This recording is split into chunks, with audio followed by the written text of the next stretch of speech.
Bonjour, bienvenue dans mes réflexions. Aujourd'hui, je reviens sur les problèmes de gaz que l'on a et qu'on nous prédit pire en fin d'année.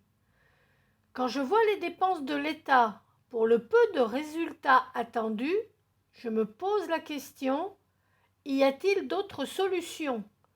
Comme toujours, je cherche les infos sur Internet et à chaque fois, je donne mes sources. La France va se doter d'un nouveau terminal d'importation de gaz liquéfié. Un terminal flottant permet d'avoir un temps et des coûts de construction réduits. Il peut également être repositionné en fonction des besoins. Il faut toutefois compter 12 à 18 mois avant une mise en service. Enfin, il faut compter 12 à 18 mois avant une mise en service, et je précise quand la décision sera prise, c'est-à-dire au minimum pas avant 2024. Les travaux devraient débuter à l'automne 2022. Entre 20 et 30 millions seront débloqués pour agrandir le réseau, pour accueillir ce terminal. Et après, un terminal flottant pourra être installé pour 250 millions d'euros. Pour les détails, je vous conseille de regarder la vidéo Notre dépendance au gaz. Un terminal flottant installé pour 250 millions d'euros. Il serait en mesure d'importer 45 TWh par an. La Russie nous fournit autour de 90 TWh par an. Donc, du départ, on sait que ce ne sera pas assez. L'Europe redouble d'efforts pour s'émanciper du gaz russe. Des projets qui prendront des années. Le gaz de schiste des États-Unis est plus polluant que le charbon. Le français Total Energy investit outre-Atlantique.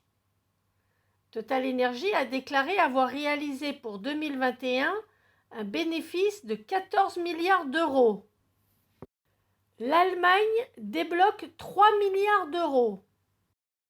Elle va investir 3 milliards d'euros juste pour louer 3 ou 4 terminaux flottants avant de construire son premier terminal terrestre.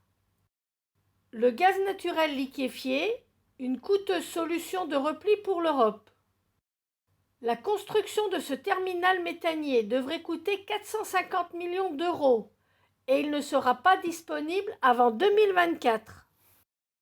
La Commission européenne et les États-Unis ont signé un accord pour livrer 15 milliards de mètres cubes de gaz naturel. Tout ça pour compenser à peine 10% du gaz russe. Le gaz naturel, un atout pour la transition énergétique dans le monde. Le CO2 émis par gigajoule de chaleur produite, le gaz naturel en produit 55 kg, le pétrole 75 kg, le charbon 100 kg de CO2. Le gaz de schiste, dont l'exploitation se développe en Amérique du Nord et en Europe, génère au moins autant d'émissions de gaz à effet de serre que le charbon et le pétrole. Le gaz de schiste est aussi polluant que le charbon et le pétrole. Moins de gaz à effet de serre grâce au biométhane. Le contenu carbone du biométhane est environ 10 fois inférieur à celui du gaz naturel et comparable aux énergies renouvelables électriques et thermiques. Si on compare la situation actuelle et la situation possible de la méthanisation, le chèque énergie a coûté 600 millions. Avec 600 millions, on peut méthaniser 2000 exploitations agricoles et compenser tout le gaz russe. Le bouclier tarifaire, annoncé avec un coût total de 20 milliards d'euros, avec 4 milliards, on peut méthaniser 11 000 exploitations agricoles et être autonome en gaz.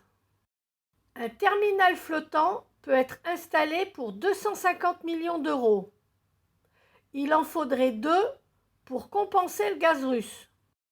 Plus 30 millions d'euros pour agrandir le réseau de transport jusqu'au navire, avec 12 à 18 mois pour la mise en service. La méthanisation prendrait 6 mois pour la mise en service et pour être autonome au minimum par rapport au gaz russe. Tout ça pour compenser 10% du gaz russe. Pour avoir les détails, j'en ai déjà parlé dans les vidéos suivantes. En janvier 2023, qu'est-ce qui aura été fait pour améliorer la situation? Dernière question. Avec ses 14 milliards de bénéfices en 2021 et près de 5 milliards de bénéfices pour le premier trimestre 2022, pourquoi Total Energy, société française, n'investit pas 4 milliards en France pour gagner notre autonomie en gaz?